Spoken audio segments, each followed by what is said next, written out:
પાકિસ્તાનની બોર્ડર ઉપરથી નાળિયેર પાણી પીએ છીએ. મહેમાનો તો જમવા લાવી નહીં ગયા. કદમગીરી કોળાંબા ધામ મહાલક્ષ્મીનું ઉદ્ગમ સ્થાન આપણું ભાવનગરનું સાપુતારા કહી છે.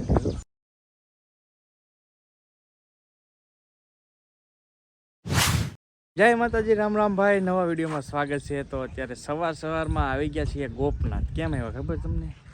અમારા જીગરજાન મિત્રો આવ્યા છે. બધાયના ઇન્ટ્રોડક્શન આપી દો. કેમ છે ભાઈ? મજા? બસ મજા. જો ભાઈ બધા ભેરું આવી ગયા છે. આજ બહુ દૂરથી આવ્યા છે ભાઈ મહેમાન ગતિ. કેમ છે પરેશભાઈ? સારું? જો આ બધું જ આખું ગ્રુપ છે ને ભાઈ. જો કેમ છે ભાઈ? સારું? આ ડ્રાઈવર સાહેબ કેમ છે? સારું? રેડી આ બધા ભાઈઓ છે ને ભાઈ સ્પેશિયલ આવ્યા છે પાકિસ્તાનની બોર્ડર ઉપરથી, એટલે કે બનાસકાંઠા નડાબેટ બોર્ડર છે ને ત્યાંથી આવ્યા છે સ્પેશિયલ. અત્યારે મેં કીધું ચાલો હું કાલી ભાઈ આવી ગયા છીએ ગોપનાથ. સવારમાં ભાઈ 9 વાગ્યા છે ને ગોપનાથ આવી ગયા. ગોપનાથ દાદાના દર્શન કરાવીને દરિયા કિનારે આટા મરાઈ. કેમ કે એ બાજુ દરિયો નથી ને, એટલે અવડાને દરિયો મજા આવે. આપણે તો હરોય હોય એટલે આપણને કાંઈ મજા આવે નહીં. એ રીતનું છે. તો હવે જઈએ ગોપનાથ દાદાના દર્શન કરાવીએ. કન્ટિન્યુ બન્યા. ગોપનાથ દાદાના તમે પણ દર્શન કરી લો મહેમાનની સાથે સાથે. ગોપનાથ દાદા છે, સરસ મજાનું મસ્ત મંદિર છે ભવ્ય. અહીંયા રાધે કાનાના દર્શન થાય છે. રાધે કૃષ્ણ છે, મહાકાળીમાં, ગાયત્રી માતાજી, નરસિંહ મહેતાનું અમારું ગોપનાથ કહી શકાય. આ નરસિંહ મહેતા જો ભાઈ, નરસિંહ મહેતા રહ્યા તળાજાના. આપણને ખબર, તમને કદાચ ખબર ન કહી દો. નરસિંહ મહેતા તળાજાના હતા અને અહીંયા ગોપનાથ દાદાએ આવી અને નરસિંહ મહેતાએ ભાઈ બહુ તપ કરેલું. એટલે એ નરસિંહ મહેતાનું જો અહીંયા સરસ મજાનું ગોપનાથ દાદાની સામે એકદમ મૂર્તિ બનાવેલી છે. આ નરસિંહ મહેતાનું જો, અને આ સીધા ગોપનાથ દાદાનું મંદિર. એ રીતની હિસ્ટ્રી છે નરસિંહ મહેતા સાથે સંકળાયેલી. અત્યારે હવે આપણે આવી ગયા છીએ દરિયામાં. એ મને નાળિયેર પાણી પીવા. નાળિયેર છે ને એ બાજુ નો ભય હોય, અને અમારે આ બાજુ નાળિયેર બહુ, કેમ કે ખારો પાટરો ને એટલે નાળિયેર બહુ થાય. તો ચાલો ભાઈઓ બધા જો દરિયામાં અત્યારે પાણી છે ને ખાલી છે. દરિયો જો ભરાવાની વાર છે. બાકી તો લગર આમાં બધે પાણી આવી જાય. આખો દરિયો ભરાઈ જાય ઠેઠ સામે સુધી. અત્યારે નાળિયેર પાણી પાઈ દઈએ મહેમાન. હવે બધા જ ભાઈઓ છે ને નાળિયેર પાણી પીએ છીએ. જો બધા બેઠા છે અહીંયા વિવિધ કર્યું છે. કેવું લાગ્યું ગોપના તમારું? સરસ લાગે. હે મજા આવી ગઈ ને? થાક ઉતરી ગયો. આજે આ ભાઈ છે ને દ્વારકા જઈને આવ્યા. દ્વારકાથી જુનાગઢ ચડીને પછી સોમનાથ થી ને પછી આવ્યા છે ગોપનાથ. થાકી ગયેલા હતા એવું હતું. થાક ઉતરી ગયો એમ કે છે. જો એવું છે. તો બધા બેઠા છીએ. બધા મહેમાનને છે ને ઘરે લાવ્યા સોડા પીવા. લાવવા જ પડે ને, કેમ કે ભાઈ એટલે બધે દૂરથી આવ્યા હોય અને બહુ મહેમાન ભાઈ રેડી. અમે 2-3 રાત રહીએ આવડે ત્યાં બનાસકાંઠામાં. બહુ મજા. હવે આપણે થોડાક સમયમાં પાછું જવાનું છે. પરેશભાઈને મહેમાન ગતિ કરવાની છે. બધા જ મહેમાનોને છે ને ઘરે કાંઈ શેડ્યુલ થાય એમ નહોતું. બહુ ઉતાવળ હતી એટલે બધાને મહેમાનોને તો જમવા લાવી નહીં ગયા છીએ. બધા બે ગયા હું કાલીભાઈ આવ્યા છીએ. તો ચાલો હવે જમાડીને પછી મહેમાનને રજા આપવાની છે. મહેમાન અહીંયાથી જાય ભગુડાથી બગદાણા, ને પછી જાય બનાસકાંઠા. એવું છે. તો ચાલો હવે જમી લઈએ. તમે પણ આવી જાઓ જમી લીધા છીએ મસ્ત મજાનું કમ્પ્લીટ ને. હવે આ લોકો છે ને અહીંયાથી ભગોડા બગદાણા જવાના છે અને અમે ઘરે જવાના છીએ. એ રીતનું છે. ચાલો ભાઈ, ચાલો ભૂલચૂક માફ કરજો. આવજો પાછા. ના એલા ભાઈ ના. ચાલો ભાઈ પરેશભાઈ, ચાલો ભાઈ બધા ભાઈઓ આવજો પાછા ક્યારેક ટાઈમ લઈને. આ વખતે આવો રાત રહેવાનું હતું પણ રાત નથી રહેતા. નાઈટ રહી જાવ ને હજી કહું. જો ભાઈ એવું છે. તો બધા ભાઈ પાકો 100%. ચાલો તો મળ્યા પછી બનાસકાંઠામાં પાકો ભાઈ. આપણે બનાસકાંઠામાં 2 દી જવાનું છે આવડાને ત્યાં. અને આજુબાજુ જેટલા પણ લોકેશન છે ને બધા તમને બતાવવાના છે.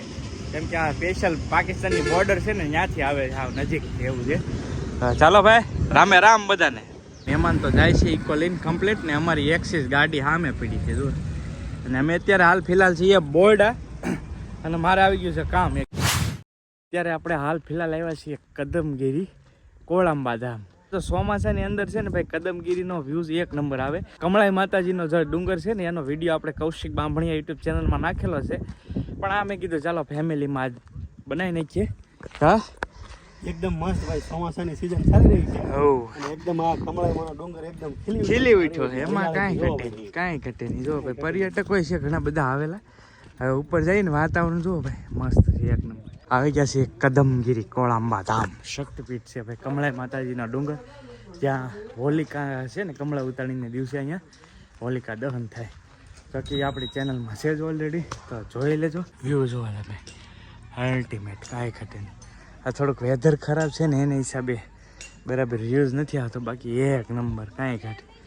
સામેનો જો મોરારી બાપુનો વિલા છે એ, અને રોડ રસ્તા જોવો તમે નીચેથી, સામેથી આપણે આવીએ આમાં ને અહીંયા પછી ફાઇનલી જબ્બર છે રસ્તા ભાઈ. ઉપર આવી ગયા છીએ. અહીંયા ઉપર સરસ મજાનો સેલ્ફી પોઈન્ટ પણ મસ્ત છે, બધા ફોટોશૂટ કરે છે.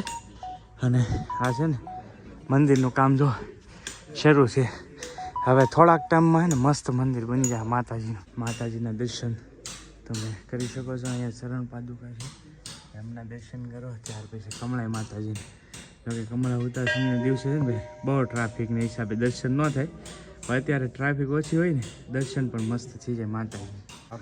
આ ડુંગરને કોળાંબો ડુંગર કહેવામાં આવે છે. આ કમળાઈ માતાજીનું સ્થાન છે, શક્તિપીઠ ગણવામાં આવે છે, મહાલક્ષ્મીનું ઉદ્ગમ સ્થાન. આ પાલીતાણા તાલુકાનું કદમગીરી ગામનું મંદિર આવેલું છે.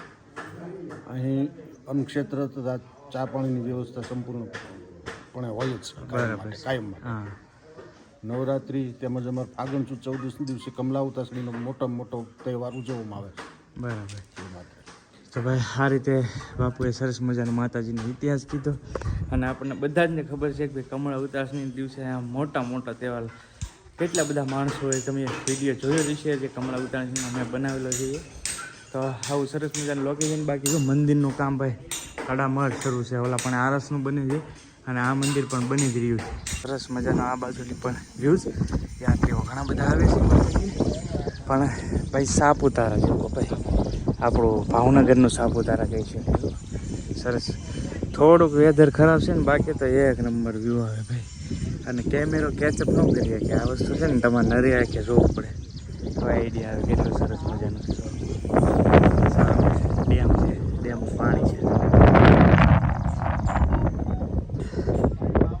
બાકી હા મંદિરની બેક સાઈડ, અને કામ બહુ શરૂ છે ભાઈ, ઘણું બધું કામ શરૂ છે. જો ચા છે ને ભાઈ, ચા ગમે ત્યારે અહીંયા મળી રહેશે. જો ચા પીવે છે દાદા. કેમ છે? હારું? ક્યાંથી આવો છો? ખંડેરાથી. વાહ ભાઈ વાહ. જો માતાજીના દર્શન કર્યા છે. બાકી તો સરસ મજાના બધા સેલ્ફી પોઈન્ટ ને અત્યારે ચોમાસામાં થોડુંક યાત્રીઓ જોવા મળી જાય. કમળાઈ માતાજીની હોળી છે ને એનું પ્રાગટ્ય કરવામાં આવે છે. સરસ મજાનું વેધર ને વાતાવરણ જોવું ને ફોટોશૂટ માટે બેસ્ટ. તો ચોમાસામાં એકવાર કદમગીરીની મુલાકાત લેજો, બહુ મજા આવી. એક નંબર વાતાવરણ જોવા છે ને. ફોટોશૂટ શરૂ છે અહીંયા દેવવ્રતભાઈનું. હા, એકવાર ફોટોશૂટ કરવા માટે સ્પેશિયલ આવો ભાઈ. ચોમાસામાં ઉપરથી આવી ગયા છીએ નીચે, અમારી બાઇક પડી છે અહીંયા, અને આવી ગયા છીએ. બાકી તો અહીંથી ઉપર જવાય સીધો એટલો ટ્રેક છે. ચાલો હવે ગાડી લઈ અને નીકળી. બાકી આ બધી જગ્યાએ છે ને ભાઈ મસ્ત લોકેશન છે. આ બધી જગ્યાએ ફોટોશૂટ તો કાંઈ ઘટે નહીં. તો હવે અમારા સબસ્ક્રાઈબર મળી ગયા છે પ્યારા. કેમ છે? મજા? વાહ ભાઈ વાહ. કેમ છે? મજા આવી ગયા અહીંયા? હા, હજી આવ્યા છે એમ? માતાજીના મંદિરે જઈએ છીએ. હા.